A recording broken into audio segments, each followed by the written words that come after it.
Halo teman-teman, selamat datang di video kali ini. Kita akan membahas dua perusahaan yang di-request oleh teman-teman kita. Kedua perusahaan ini bisa dibilang bergerak di bidang yang sama, tapi juga bergerak di bidang yang tidak sama. Karena dalam satu perusahaan biasanya memiliki diversifikasi usaha yang cukup banyak. Tapi ada satu sektor yang mereka sama, yakni di sektor batubara ya. Kita akan bahas dua perusahaan ini yang sayang sekali nggak masuk watchlist premium saya. Toba itu pernah masuk tapi akhirnya keluar lagi karena valuasinya udah makin mahal. Karena dia kemarin naiknya cukup banyak ya, kemarin ya, naiknya sampai 10% karena sentimen positif dari kendaraan listrik. Karena kita tahu sendiri bahwa Toba itu kan bekerja sama dengan Goto ya, Gojek Tokopedia, untuk membangun ekosistem kendaraan listrik dengan merek kendaraan mereka itu Elektrum ya, yang juga bekerja sama dengan PLN juga. Jadi wow, ngeri ya, ekosistemnya gede banget. Jadi karena itulah sahamnya bisa naik banyak banget ya. Tapi kita akan tidak akan bahas Toba terlebih dahulu, tapi seperti biasa dari videonya kita dapat tahu pemenangnya memang Toba. Lalu yang di posisi terakhir adalah SMMT ya. Jadi seperti biasa kita bahas dari posisi terakhir terlebih dahulu. Kita mulai dari perusahaan yang satu ini, Golden Eagle Energy Tbk dengan kode emiten SMMT. Kita mulai dari pembacaan berita mereka sih. Kalau di sini sih kita lihat di sini aman-aman aja ya. Palingan tentang batubara dan lain-lain. Kita lihat sejarah mereka. Jadi awalnya SMMT ini bukan bergerak di bidang batubara, tapi mereka bergerak di bidang makanan ya, seperti makanan-makanan barat gitu ya. Jadi mereka didirikan pada tahun 1980 dengan nama PT The Green Pulp berdasarkan akte pendirian nomor 46 tanggal 14 Maret tahun 80 dengan aktivitas bisnis utama di bidang restoran dan hiburan. Lalu pada tanggal 10 Mei tahun 96 mengubah nama menjadi PT Setia Mandiri Mitra Tama ya, dan resmi tercatat di Bursa Efek Surabaya gitu. Lalu mereka mempertimbangkan peluang usaha di bidang industri restoran dan hiburan nasional pada waktu itu. Mereka mengubah lagi namanya menjadi PT Entertainment International Tbk ya, mengenakan segmen usaha restoran yang dikenal dengan nama Amigos, restoran yang menjual masakan Meksiko, dan Paparons, gerai pizza siap saji, sebagai merek dagang yang dikelola sendiri ataupun melalui waralaba. Selain itu juga memiliki entitas anak Put Southeast Asia Limited atau PAT yang memiliki lisensi di bidang usaha mini golf. Nah, di sinilah terjadilah game changing ya. Dengan mempertimbangkan prospek usaha yang berpotensi untuk dijajaki, perusahaan memperoleh kesimpulan bahwa bisnis pertambangan khususnya batubara adalah salah satu bisnis yang paling menjanjikan dan sesuai pada masa itu ya. Kalau selama-lamanya juga nggak mungkin sih.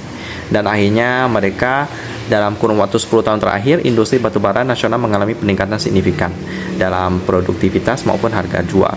Peluang bisnis batubara juga diprediksi sangat menguntungkan, mengingat batubara merupakan salah satu sumber energi utama yang tidak dapat diperbaharui ya. Dalam artian memang cadangannya pasti nanti bisa habis karena tidak dapat diperbarui. Sesuai dengan strategi tersebut, mereka menjalankan transformasi usaha dari bisnis restoran dan hiburan ke pertambangan khususnya batubara dengan melakukan penerbitan atas 820 juta saham baru melalui right issue. Dari dana itulah mereka mengakuisisi dua entitas anak, yaitu PT International Primacoal dan PT Triyayani yang menjadi perusahaan operasional bagi SMNT di bidang batubara ya. Dan juga mereka juga berganti logo juga seperti yang kita lihat ya, kayak tangan menggenggam globe bola dunia. Jadi mereka itu dengan lembaran kayak jari itu yang banyak, itu bidang bisnis mereka yang sangat didukung oleh mereka juga. Ya, prospek mereka bagaimana bergerak di bidang batubara? Ya susah sih bilangnya ya. Untuk tahun 2021 sampai 2022 sih oke, tapi tahun 2023 kita lihatlah ke depan bagaimana ya.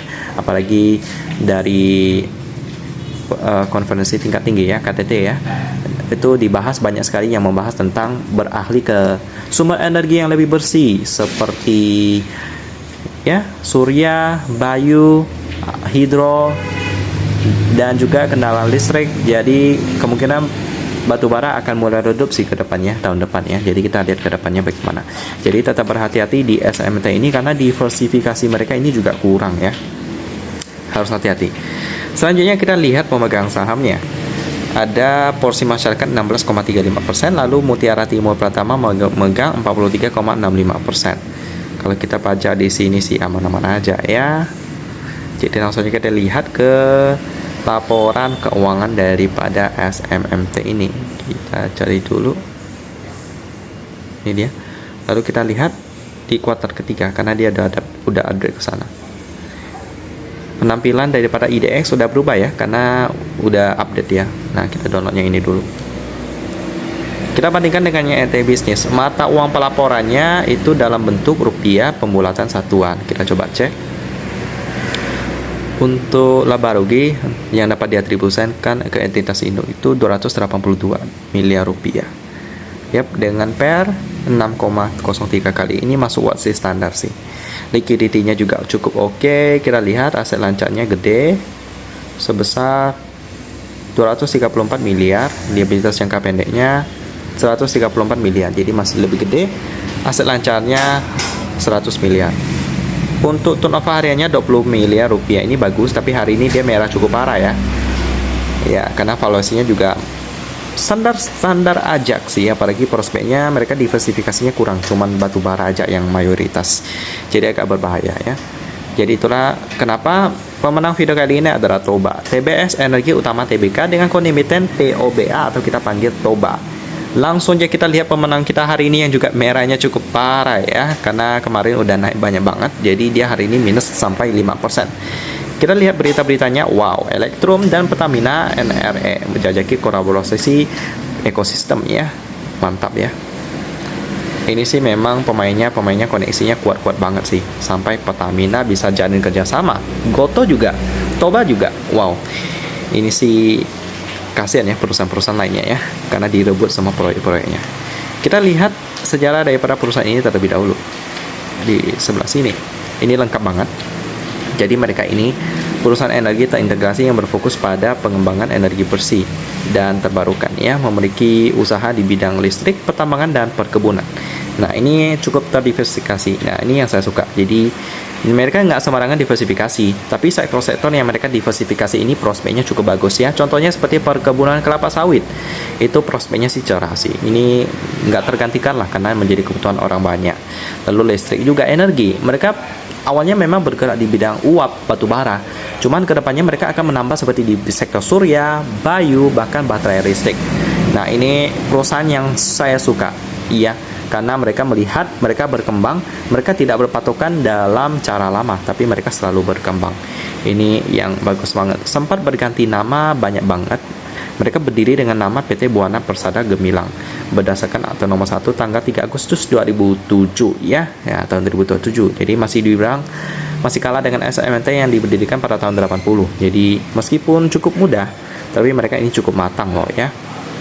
Nah, lalu mereka juga mengubah nama lagi menjadi PT Toba Bara Sejahtera ya, berdasarkan akte nomor 173 tanggal 22 Juli 2010. Lalu sekali lagi mereka merubah namanya ya. Kita lihat di pada ini pola pikir ini yang mendasari PT Toba Bara Sejahtera ya, karena mereka ingin memiliki bisnis yang berkelanjutan. Jadi mereka mengubah namanya lagi menjadi TBS Energi Utama ya, berdasarkan akte nomor 110 tanggal 26 Agustus tahun 2020. Baru-baru juga ya, sama sektor di 3 sektor yaitu listrik, pertambangan dan perkebunan. Baik, jadi mereka memiliki luas tambang perseroan untuk batu bara seluas 7.087 hektar. Terdiri dari 3 tambang di Kutai Kartanegara, Kalimantan Timur dengan total cadangan batu bara sebanyak 63,9 juta ton dan sumber daya batu bara sebanyak 236 juta ton ya, berdasarkan laporan JORC tahun 2018 gitu. Lalu juga mereka memiliki perkebunan kelapa sawit yang dijalankan oleh PT Perkebunan Kaltim Utama 1 dengan kapasitas pabrik kelapa sawit sebesar 30 ton per jam. Dan juga di sektor listrik ya, mereka memiliki PT Gorontalo Listrik Perdana yang mengembangkan proyek PLTU ya, 2 kali 50 MW di Gorontalo. Lalu PT Minahasa Cahaya Lestari yang mengembangkan proyek PLTU Sulut, 2 kali 50 MW juga di Sulawesi Utara ya. Jadi mereka dijadwalkan memulai operasional pada tahun 2021. Udah mulai 1 tahun lebih sih. Lalu tahun 2018 mengakuisisi 100% saham PT Batu Hitam Perkasa yang memegang kepemilikan 5% saham PT Python Energi. pembangkit listrik independen terbesar di Indonesia yang mengoperasikan 3 unit PLTU dengan kapasitas 2045 MW di Probolinggo, Jawa Timur. Lalu pada Agustus 2021, Perseroan melepas saham PE sebagai bagian dari penjualan strategis dan upaya untuk mengurangi jejak karbon. Nah, bagus banget ya, mereka berkembang terus. Lalu mereka memasuki sektor energi bersih melalui anak perusahaan PT Toba Bara Energi dengan mengakuisisi PT Adimitra Energi Hydro yang mengembangkan pembangkit listrik tenaga hidro. Lalu ada PT Bayu Alam Sejahtera juga yang berfokus pada pembangkit listrik tenaga bayu atau angin. Tahun 2021 menandatangani perjanjian jual beli dengan PLN untuk pengembangan proyek pembangkit listrik tenaga mini hidro 2x3 MW di Sumber Jaya, Lampung ya. Dengan terus mencari peluang untuk mengembangkan usahanya, fokus kedepannya itu pengembangan energi baru dan terbarukan ya, disingkat EBT, dan pembangkit listrik dengan energi bersih seperti hidro, bayu, surya, dan bisnis lainnya ya. Untuk yang surya juga mereka sudah mengembangkannya juga. Nah, ini usaha mereka yang tadi kita ada lihat ya, ada listrik, lalu ada pertambangan dan juga perkebunan. Jadi untuk prospeknya sih bagus banget ya. Langsung aja kita lihat pemegang sahamnya, porsi masyarakatnya 13,8%. Lalu ada Highland Strategy Holdings memegang 61,91%. Ya, Toba Sejahtera yang dipegang oleh Pak Luhut Bansar Panjaitan itu memang cuma 10%, tapi bayangkan ya, market cap daripada perusahaan ini segede 5,3 triliun. Jadi 535 miliar ya dipegang sama Pak Luhut ya. Memang ya, jadi kalau misalnya kadang-kadang disebutkan Pak Luhut itu memegang saham Toba, memang cuman porsinya udah berkurang banget sih, karena dia jual kepada Highland Strategy Holdings, tapi tetap dipegang sih. Kita lihat berita-beritanya bagaimana ya, tentang tahun 2016 ya, Pak Luhut menjual sahamnya 1 triliun daripada Toba ini.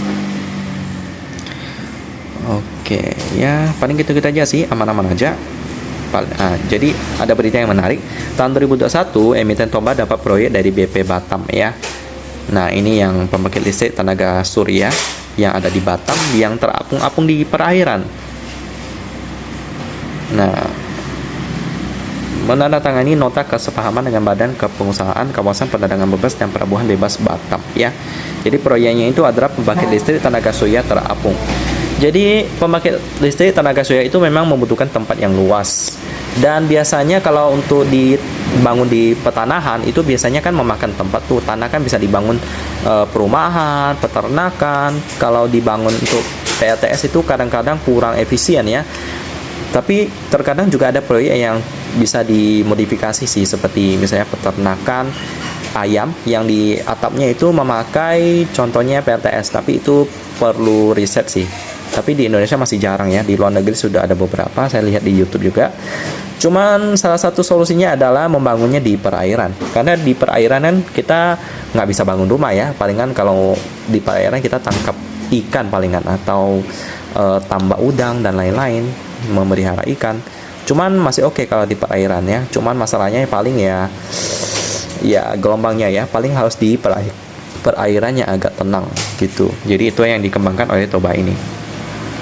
Jadi itulah beritanya sejenak. Jadi prospeknya sih bagus. Selanjutnya kita lihat laporan keuangan daripada Toba ini yang menjadi juara satu kita ya. Sayangnya laporan keuangannya masih belum update sampai kuartal ketiga sih, but it's okay. Kita lihat dulu di kuartal keduanya. Ini ya. Kita download dulu ya yang PDF punya. Kita bandingkan dengan yang RT Business punya. Untuk mata uang pelaporannya dia dalam bentuk dolar dengan kurs konversi 14 ribuan. Kita coba lihat laba rugi entitas induk seberapa besar. 34 juta US dollar, itu berarti sekitar 400-an miliar ya. 514 miliar rupiah. Dengan PR-nya 5,2 kali, ini lebih baik daripada SMNT masih saja, tapi tetap tidak bisa masuk watchlist premium ya. Kita lihat liquidity-nya juga cukup oke. Aset lancarnya gede. Aset lancarnya sebesar 236 juta US dollar. Untuk liabilitas jangka pendeknya 118 juta US dollar, masih lebih gede aset lancarnya. Untuk transaksi hariannya di turnover dia mencapai 12 miliar rupiah. Bagus banget ya. Jadi gitu aja pembahasan tentang SMNT dan juga Toba. Kalau ditanya mana yang akan saya pilih, saya pastinya pilih Toba dong ya. terlepas dari PR-nya yang memang lebih baik sedikit, tapi karena usaha mereka yang sangat terdiversifikasi, masa depannya dapat lebih panjang ya. Kalau SMNT itu PR-nya cukup banyak, jadi mereka harus melakukan diversifikasi. Ya, mudah untuk diversifikasi kalau dilakukan secara tergesa-gesa itu besar loh. Jadi harus ada dasarnya. Kalau SMNT ini kayaknya dasarnya masih kurang kuat. Lebih kuat Toba itu mereka dapat mempersiapkannya banyak banget ya. Mereka bergerak di bidang pertambangan batu bara dan juga ada bergerak di bidang pembangkit listrik tenaga uap ya, tetapi sudah mulai bertambah banyak jenis. Lalu ada juga perkebunan kelapa sawit, bahkan sampai punya pabriknya. Jadi pilihan saya pada video kali ini, kalau disuruh pilih, saya lebih milih Toba ya.